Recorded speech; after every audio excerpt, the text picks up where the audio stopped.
Ngayon nga pala mga guys ay pupunta ulit kami sa Lomi House located dito sa Santor, Tanawan City, Batangas. Dahil nabalitaan nga namin na meron sila ditong bagong menu. At ito nga pala yung kanilang bagong combo meal. At umorder na nga kami ng sisig Lomi. Ayan o, sarap. At ito naman yung kanilang chicken chami. Talagang merong isa, dalawa, tatlong manok.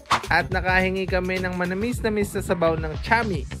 Kita nyo yan, napakasarap, yum yum. Busog ka na sa sahog pa lang.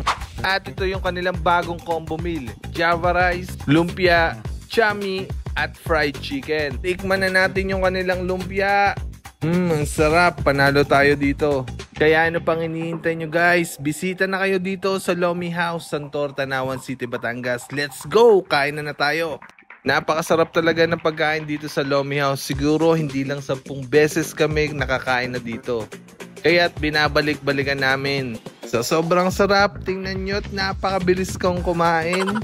Sa mga bagong pasok nga pala dyan guys sa aming channel, pwede nyong i-like yung video at i-share nyo na din. At pakilagay naman guys sa comment section kung tagasan kayo para malaman namin kung saan nakarating ang video na to. Meron nga pala dito guys, pwede nyong idikit yung sticker ng inyong social media account. Yun lang, let's go!